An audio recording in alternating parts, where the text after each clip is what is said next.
Hey guys, how are we? Well, it's been a while since I've done a video and we've had a few things going on. So it's not really been possible to do any videos, so it's been almost 2 weeks. But anyway, hope you guys are all going well and enjoying life. Anyway, this is a steep hill, so if I sound like I'm losing my breath, I am. Yeah, so interesting times at the moment. So we're expecting a lot of these mandates, a lot of these regulations to be repealed by mid-March, probably April. And not just in Greece, but also in other parts of the world, including Australia and the US. So expecting quite a few changes in the next couple of weeks. Hopefully sooner rather than later, and we can all get back to normal. The reason why I sort of say that is because if you look at the inflation figures that are coming out, particularly the US, because of the amount of money that's been printed, we call it fiscal augmentation, adding money to the system, we sort of find that there's only so much money you can print before you have a lot of inflation. And because people are sort of starting to come out of lockdowns and the economy is starting to pick up, there's a lot more transactions happening, and that's called the velocity of money. So the more transactions you have, the greater the velocity. If you have printed a lot of money and it's or done fiscal augmentation, add money to the system, you're going to get inflation. Best way to tackle inflation: first, you can increase the interest rates, which we're expecting next month. And that's what we're kind of expecting, is that interest rates will go up in the US.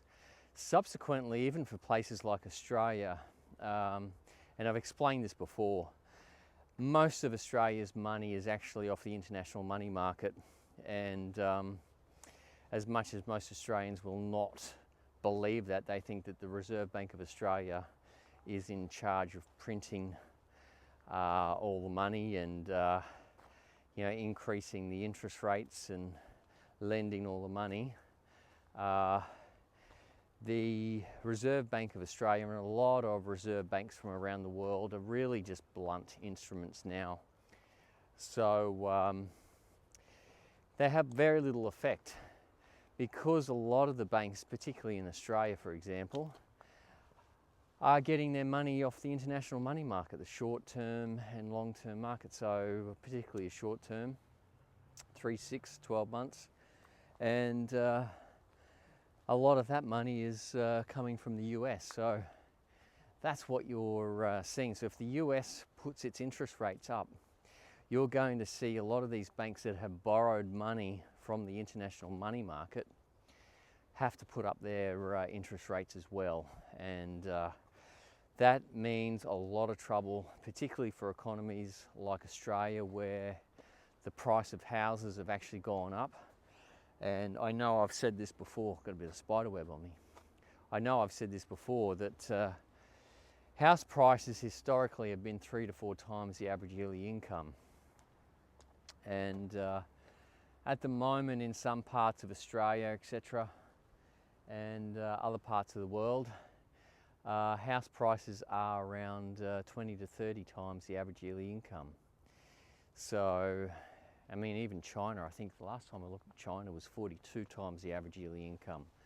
So, lots of problems there, and the housing market is really one of the things that I'm looking at. Those banks are going to be heavily exposed to any adjustment in interest rates, particularly in the US. And they're going to pass on those rate hikes to consumers. And what I'm quietly waiting for is for the banks to just start to foreclose on people who aren't even behind on their mortgage payments. Purely because the way that a bank functions, right? It's not your credit is the bank's debit. So if you look at your balance sheet from the bank, it will actually say that it's a debit. And really the reason why is because the money you deposit into the bank is a liability. The money that you owe the bank is a credit, and that's how that works. So what I think we're going to see is a lot of banks just say, you know what, there's too much risk, we have too much money out, and we need to bring this money in to reduce our exposure. They're going to want to not hold any assets on their books. Banks will always want to liquidate. They're interested in liquid money. They have no interest in holding assets. So yeah, expect some interesting times ahead, particularly in Australia. So, and other places like that. I think New Zealand's similar, Canada, the US, a lot of places that are like that. Yeah, so the interest rates in Australia is something to keep an eye on. Interest rates in the US. I know that some guys are basically saying at the moment, hey look, we've got issues. And those issues are going to cause the global economy to stall, because once those interest rates go up, people's expendable income goes down, so they don't have any discretionary spending available. So they don't have the ability to go and buy a new pair of shoes because they feel like it. And that's the thing that is a real concern. So when all else fails, they take you to war. And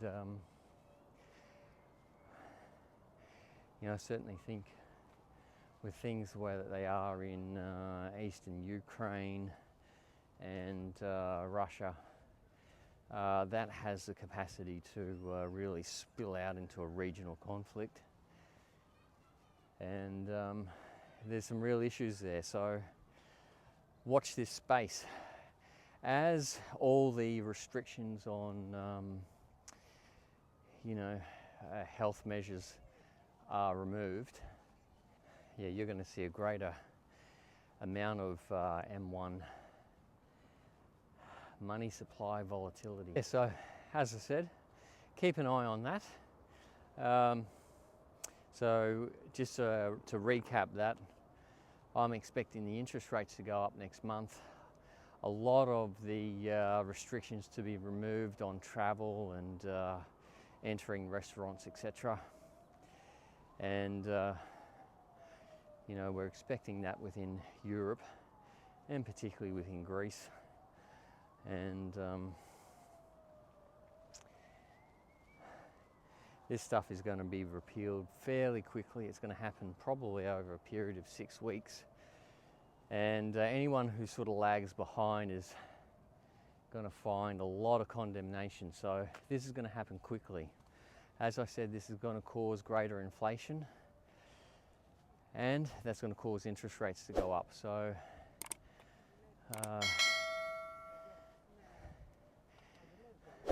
just expect later this year that interest rates will go up.